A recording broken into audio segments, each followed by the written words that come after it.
Assalamualaikum warahmatullahi wabarakatuh. Selamat siang, salam sejahtera bagi kita semuanya. Om Swastiastu, Namo Buddhaya, salam kebajikan. Pertama-tama saya ingin menyampaikan ucapan terima kasih yang sebesar-besarnya atas kehadiran di siang hari ini. Mungkin yang pertama saya ingin berbicara masalah vaksin dulu. Setelah pada tahapan pertama, kita mendapatkan 3 juta vaksin yang kita peruntukkan untuk tenaga kesehatan. Di tahapan kedua ini sudah masuk lagi untuk didistribusikan yaitu 7 juta vaksin yang mulai di pertengahan Februari ini akan kita fokuskan untuk pelayan-pelayan publik, tenaga-tenaga pekerja publik, dan juga di dalamnya termasuk TNI Polri yang banyak berinteraksi dengan publik, kemudian masuk juga wartawan, masuk di sini, kemudian atlet juga masuk, kemudian juga pekerja di kantor juga yang sering berhubungan dengan publik, misalnya di industri jasa keuangan misalnya. Kemudian juga para pedagang pasar yang sering berinteraksi dan memiliki mobilitas yang tinggi. Saya kira ini kita akan dahulukan untuk yang 7 juta. Kemudian pada bulan Maret ini akan keluar lagi, mungkin Maret awal akan keluar lagi yaitu 11 juta. Vaksin yang sama akan kita teruskan untuk ini terlebih dahulu, plus juga yang menjadi prioritas adalah para lanjut usia, meskipun sudah kita mulai minggu yang lalu. Kita kerjakan. Dan mungkin akhir Februari atau awal Maret akan keluar lagi dari AstraZeneca, itu 4,6. Hanya ini masih dalam pembicaraan di Kementerian Kesehatan, apakah ini nanti dikhususkan di sebuah provinsi sendiri sehingga pengelolaan manajemennya akan lebih mudah, ini yang belum diputuskan. Misalnya AstraZeneca khusus di di provinsi tertentu, karena kalau campur-campur juga karena ini 2 kali semuanya, dan juga kalau saya mendapat informasi kalau yang Astra ini juga suntikan pertama dan kedua itu memakan waktu yang berbeda. Kalau Sinovac itu 2 minggu, kalau AstraZeneca itu 1 bulan sampai 2 bulan. Yang ini juga masih belum jelas yang 1 bulan untuk siapa, yang 2 bulan untuk siapa. Ini saya kira arahnya ke sana. Dan kita berharap dengan kombinasi antara pembatasan kegiatan masyarakat di skala mikro dan vaksinasi yang terus gencar kita lakukan, vaksinasi pun tidak kita hanya bergantung kepada rumah sakit dan puskesmas, tetapi sekarang kita mulai dalam bentuk massal-massal seperti kemarin dicoba di Senayan, bagus, tadi pagi dicoba lagi di Tanah Abang, dan di Jakarta ini kita harapkan 3,4 juta terlebih dahulu yang akan dikejar dalam klaster-klaster yang sudah datanya kita miliki. Ini hasil dari pembahasan kita dengan Gubernur DKI sehingga sudah kita putuskan 3,4. Kita harapkan nanti terjadi herd immunity dan akan menurunkan, kita harapkan laju penularan dari COVID. Nanti juga kita tentukan memang yang diberikan prioritas adalah untuk daerah-daerah yang banyak merahnya, yang itu akan didahulukan, kemudian juga kesiapan dari vaksinator, karena ternyata meskipun kita memiliki 30.000 vaksinator, tetapi persebarannya ternyata tidak merata, sehingga ini juga menyebabkan proses vaksinasi ini antara provinsi satu dan provinsi yang lain kecepatannya berbeda. Dan kita harapkan nanti dengan tim tambahan 30.000 dari Kementerian Kesehatan, kemudian tambahan dari TNI Polri ada 9.000, saya kira ini akan sudah mencapai katakanlah 40.000. Kalau satu orang vaksinator sehari bisa 30, berarti sudah sehari 1,2 juta. Hitungan kita sebetulnya, hitungan gampangnya seperti itu, tapi praktek di lapangannya yang memang ini membutuhkan improvisasi yang baik sehingga angka yang kita harapkan itu betul-betul tercapai. Tapi memang problemnya, yang masih problem adalah jumlah vaksin yang ada. Yang tadi saya sampaikan 3 juta, 7 juta, 11 juta. Dan itu akan mencapai titik yang angka yang paling baik itu pada semester kedua. Semester kedua mungkin sebulan bisa 40 juta, 30 juta bisa. Nah itu masih di bulan-bulan Juni, Juli baru menginjak pada angka-angka itu. Mungkin itu yang berkaitan dengan COVID, saya kira yang lain-lain kalau nanti ada yang ingin ditanyakan, saya persilahkan. Terima kasih. Bapak Presiden yang kami hormati. Masukkan ke dalam Mas Ari. Ini. Oh. Iya, oke. Salah satu hal yang sebenarnya kami ingin mengetahui Pak, adalah bagaimana sekarang mekanisme yang ditentukan oleh pemerintah pusat Pak, untuk menindaklanjuti vaksinasi ini Pak, yakni mekanisme yang bisa memberikan semacam scoring kepada masing-masing provinsi dalam hal penanganan pandemi COVID ini Pak. Karena salah satu hal yang saya pahami, pemerintah kan sekarang lagi menggalakkan 3T, test, trace, dan treatment. Sementara kalau kita lihat 10 provinsi dengan kontribusi positive rate terendah, Pak. Jadi 10 provinsi yang dengan kasus terendah, Pak, itu test rate-nya angkanya tersembunyi, Pak, misterius. Jadi 10 provinsi dengan angka terendah itu test rate-nya nggak pernah terbuka secara gamblang ke publik. Mereka bahkan salah satu daerah yang kami lihat fasilitas PCR-nya tidak ada hanya ada satu di ibu kota provinsi saja. Dan itu yang pada dasarnya kami ingin mengetahui bagaimana pandangan Bapak, apakah pemerintah pusat akan mengeluarkan semacam pemeringkatan terhadap provinsi-provinsi yang dinyatakan melakukan penanganan pandemi ini yang terbaik gitu Pak. Karena kalau yang terburuk pasti tidak akan menginspirasi, yang terbaik mungkin akan dikeluarkan scoringnya atau pemeringkatannya. Lalu yang kedua tentang APBD mereka masing-masing Pak. Apakah pemerintah pusat, dalam hal ini pemerintah Kementerian Keuangan, sudah ikut mencoba untuk meneliti bagaimana mereka mengelola APBD-nya masing-masing dalam proses kebersamaan menangani pandemi ini Pak. Karena ada beberapa indikasi di mana beberapa provinsi itu kok kebersamaannya kurang. Semuanya menunggu drop-dropan pusat dan anggaran APBN. Sehingga itu yang kami ingin dapatkan Pak, apakah hal ini sudah Bapak ada di rencana Bapak untuk bisa memberikan pemeringkatan atau menghukum mereka yang pada dasarnya tidak partisipatif dan tidak memiliki semangat kebersamaan. Kurang lebih seperti itu Pak. Terima kasih. Terima kasih Pak Presiden, Pak Pratik, Bapak-Bapak dan semuanya, Ibu. Kami apresiasi Pak Presiden ketika melihat dalam kurun waktu sebulan terakhir memang kasus aktif ya itu berkurang.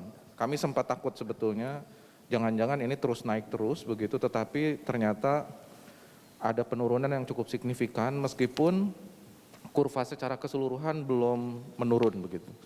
Dan kami juga mendengar ada rencana PPKM mikro ya Pak sampai tingkat RT. Nah hanya pertanyaan dari kami Pak, kami juga melihat efektivitas vaksin seperti yang tadi dikatakan Pak Presiden itu luar biasa karena tenaga kesehatan terbukti penularannya menurun drastis begitu. Artinya efektivitas vaksin ini luar biasa. Kemudian ada rencana 3T seperti yang tadi dikatakan oleh Mas Arief. Tapi pertanyaan saya begini Pak, ketika PPKM Mikro ini kan sangat powerful ya Pak. Karena dimonitor sampai tingkat RT, bahkan ketika RT-nya 5, ada warna dan yang lain-lain. Pertanyaan saya itu bagaimana kami dari media bisa memonitor itu Pak, sehingga ada dashboard dari setiap RT, sehingga itu akan mendorong setiap RT untuk bergerak, berlomba untuk mewujudkan RT-nya itu menjadi RT yang kuning atau hijau gitu. Karena menurut catatan kami Pak, perlombaan saya melihat pendekatan dari pemerintah sudah tepat kali ini Pak, karena bisa menurunkan. Hanya yang menjadi catatan tinggal kecepatannya Pak, kecepatan.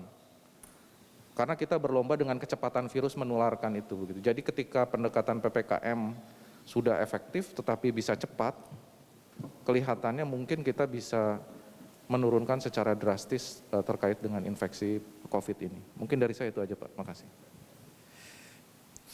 Baiklah, jadi sebetulnya mekanisme tadi disampaikan oleh Pak Arief,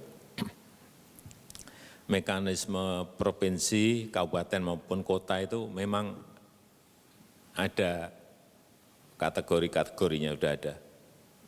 Hanya memang tidak detail seperti yang kita inginkan. Yang kita inginkan sebetulnya sampai RT RW itu, kalau ada datanya dari kabupaten kota itu lebih memudahkan. Kita ini baru sampai kepada kecamatan. Ini yang kita arahkan, mungkin perkiraan kita dalam sebulan 2 bulan ini sudah ketemu sampai ke RT RW.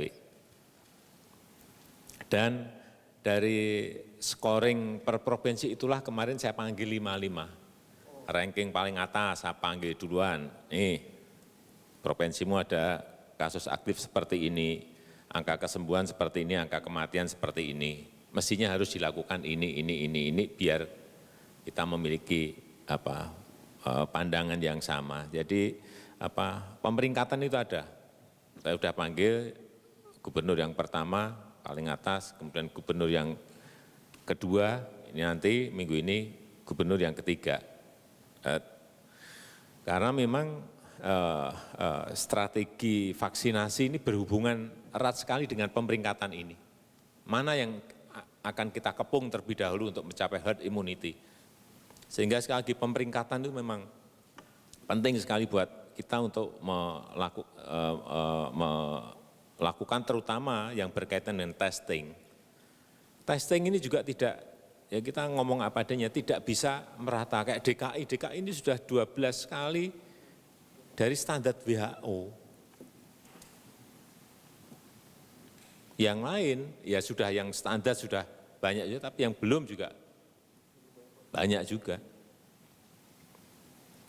Oleh sebab itu kemarin kita sampaikan bahwa dalam APBD itu urusan pandemi itu harus ada lagi untuk 2021. 2020 itu realisasi untuk COVID ini kecil banget di APBD. Kecil sekali, sehingga kemarin Menteri Keuangan sudah menyampaikan agar di APBD juga ikut gotong royong, baik nanti dalam bentuk bansosnya, mendukung bansosnya, atau mendukung dari sisi pembelian PCR, antigen dan lain-lain, sehingga masker dan lain-lain, sehingga semuanya tidak tertumpu pada APBN pusat. Kemudian kalau kita lihat kasus aktif karena PPKM skala mikro ini memang pada awal itu saya sempat marah. Ini PPKM ini enggak efektif ini.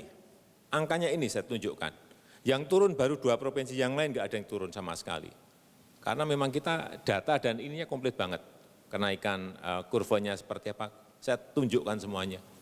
Sehingga kenapa saya ngomong di awal minggu itu PPKM tidak efektif, ya karena memang kurvanya tidak ada yang melandai turun. Tetapi yang kedua kelihatan sekali sudah turun. Yang ketiga ini turun lagi. Kasus aktif juga kalau kita ingat, mungkin 3 minggu yang lalu, itu masih di angka-angka 14.000, bahkan 15.000. Sekarang minggu terakhir kemarin ini sudah di 8.000, 9.000, 8.000, 9.000, sudah selama seminggu. Hanya kemarin itu, ini lagi ke 10.000. Tapi ini menunjukkan bahwa PPKM Mikro ini kalau memang kita lakukan serius, ini akan memberikan hasil. Karena ini kita juga bukan ini, kita akan tanya ke Menteri Kesehatan India. Saya perintahkan karena di sana bisa terjunnya sekali, tajam. Apa kuncinya kok? Apa yang kita dengar di media-media bahwa mereka melakukan lockdown? Enggak. Ternyata mereka melakukan lockdown mikro lockdown. Yang dilakukan ya ini. Yang awal-awal sebenarnya saya sudah sampaikan PSBB skala mikro. Ini karena enggak efektif. Wong yang merah itu satu RT kok, yang di lockdown satu kota, di PSBB kan satu kota. Ekonominya dong yang kena. Kalau yang kena satu kelurahan ya sudah satu kelurahan itu aja yang diisolasi, dikarantina, tapi bukan satu kota dong. Itu yang dilakukan India. Meskipun awal-awal India itu lockdown total. Sehingga kok India sekarang ganti ini, karena strateginya sama, PPKM skala mikro. Itu yang kita pakai untuk. Jadi kita itu kalau ada hal-hal yang di negara lain itu berhasil kita juga, tapi yang nggak mungkin kita niru yang negara kecil yang gampang, kita ini negara gede. Jadi kembali lagi ke kasus aktif memang kelihatan berkurang dan ini terus kita, saya melihat kekuatan kita itu memiliki desa yang ada RT RW-nya dan di situ ada yang namanya Babinsa dan Babin Kaptipas. Ini yang semua perangkat itu yang kita pakai sekarang ini. Dan memang kalau nanti kita di dashboard kita sudah sampai ke level RT itu memudahkan sekali Pak. Satu RT itu berapa sih yang kena katakanlah 2 tahun langsung dikurung udah. 2 minggu itu aja sembuh. Nah sudah. Buka lagi udah aman. Tapi ya itu memang harus levelnya level mikro, jangan sampai kita mau lockdown satu kota padahal yang terkena hanya misalnya 5 RT kan nggak lucu juga. Dari angka-angka yang kita lihat di Jawa Tengah kemarin yang sudah disuntik vaksin, itu kelihatan sekali dropnya angka kematian untuk nakesnya drop sekali. Nah ini kita harapkan juga sama, yang non nakes kalau sudah nanti kita suntik, ini akan menurunkan kasus aktif yang ada di sebuah daerah. Saya kira pendekatan kita itu. Dan juga tadi saya sampaikan di awal bahwa memang vaksinasi ini pendekatan kita adalah pendekatan herd immunity, pendekatan klaster, pendekatan kelompok-kelompok yang memiliki mobilitas tinggi, interaksi tinggi. Ini kita dahulukan. Bukan karena yang lain tidak penting, enggak. Karena memang kita ingin mendapatkan kekebalan komunal yang maksimal.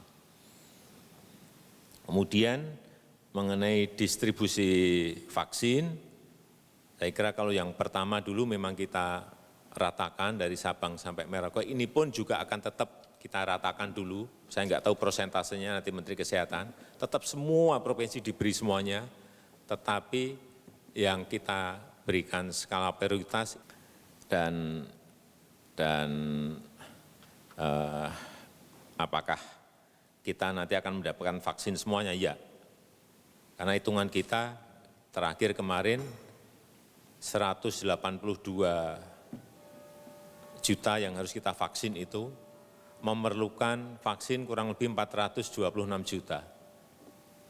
Hitung yang rusak plus angka ada standarnya WHO ketemu 426.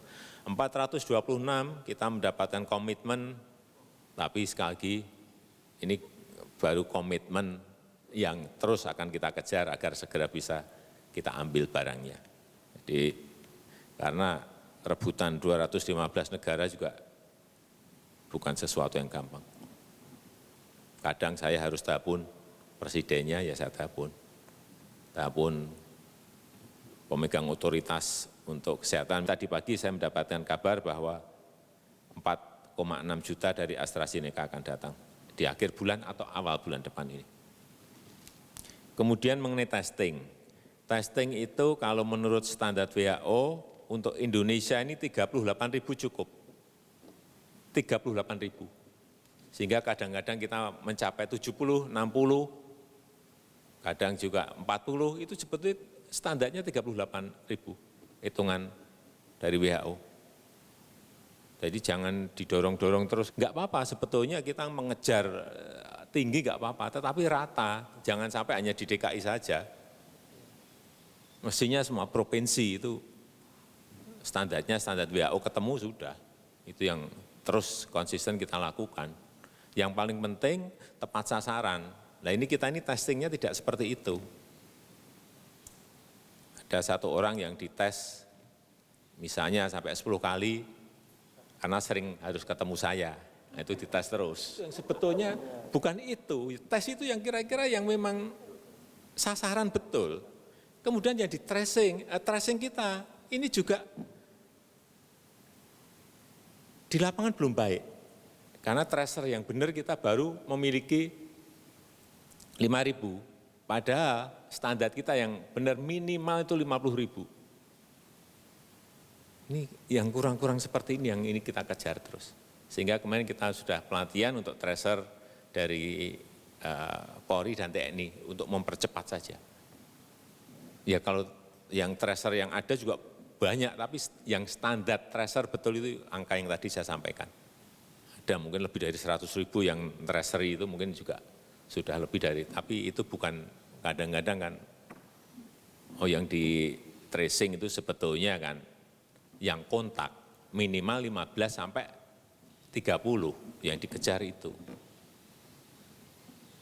Tapi kadang-kadang kan kita tracingnya itu hanya gak di jalan. Nah itu udah enggak pas betul. Ini yang hal seperti ini yang terus saya sampaikan bolak-balik. Ini ada yang enggak benar yang perlu diluruskan. Kemudian di bulan puasa. Bulan puasa mungkin kita tetap akan vaksinasi yaitu di malam hari. Akan kita lakukan vaksinasi tetap di malam hari. Kemudian yang kedua yang di siang hari yang daerah-daerah yang non-muslim.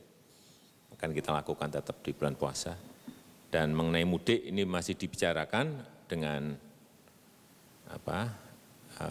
antar Menko, apakah seperti tahun lalu, tetapi dari 4 kali kita memiliki libur panjang, long weekend dan libur panjang kemarin, semuanya naiknya lebih dari 40%. Ini yang terakhir yang belum kelihatan. Tapi yang tahun baru dan sebelumnya itu lebih dari 40%. Ini enggak akan, saya sudah ngomong jangan diulangi lagi udah. Jangan diulang lagi, kita udah 4 kali mengalami, kalau kita ulang lagi kebangetan kita.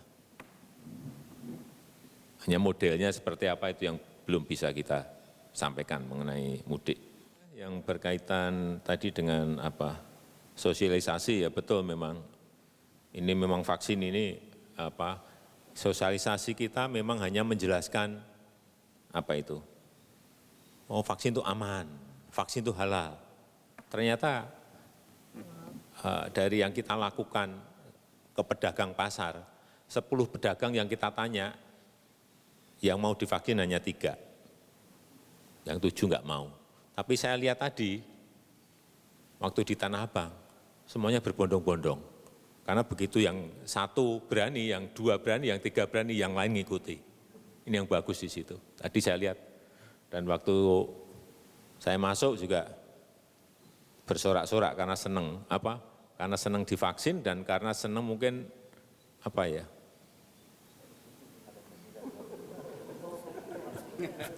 enggak, bukan ketemu presiden ngapain. Mungkin psikologisnya dari yang dulu enggak, ini memang kurang sosialisasi. Jadi yang dulunya dia enggak mau menjadi mau, sehingga saya enggak tahu terbawa duduk di kursi yang sudah disediakan. Karena kita melakukannya di tempat. di lokasi. Itu pengaruh sekali saya kira suntikan di lokasi itu penting karena kita kemarin apakah ini dibawa lagi ke GBK ataukah oke kita cari cara-cara yang berbeda-beda sehingga tadi kalau saya lihat setelah yang 1-2 disuntik kemudian melewati temennya gimana nggak apa-apa udah pada mungkin itu pada senang oh enggak dan memang nggak apa-apa ya. Saya kira nanti dari ini saya kira kampanye dari mulut ke mulut akan muncul menurut saya karena kita jelasin itu kan juga kita jelasin di medsos mereka nggak buka medsos kita jelasin di TV ya mereka pas nggak lihat TV kan juga sulit kadang-kadang tapi memang betul sosialisasi itu memang kurang benar yang paling penting memang kesadaran dan memang tidak ingin sanksi ini kita tonjol-tonjolkan itu namanya kan orang disuruh vaksin tapi ditakut-takuti kan itu saya kira tidak seperti itu yang kita inginkan kesadaran yang baik saya kira yang diperlukan. Pak, kalau vaksin merah putih gimana Pak? Ini kita terus dorong terus agar kita juga nggak bisa neken atau mendorong terlalu kenceng ya karena prosesnya ini tahapannya ada ketemu vaksinnya, platformnya berbeda, kemudian diberikan ke Bio Farma ada tahapan uji klinis, urut-urutannya nggak bisa dikejar-kejar. Pak, kalau Dan ini pengalaman pertama Indonesia membuat vaksin full 100% dari nol sendiri, vaksin merah putih. Kalau yang lain-lain join, itu lebih mudah. Ini full kita sendiri 100% vaksin merah putih. Pak, hal lain Pak, reshuffle memang akan ada lagi Pak Maret. Oh, enggak ada. Kita ngurus pandemi ini, reshuffle lagi itu siapa lagi, itu referensinya siapa, enggak, saya jawab tegas, enggak ada.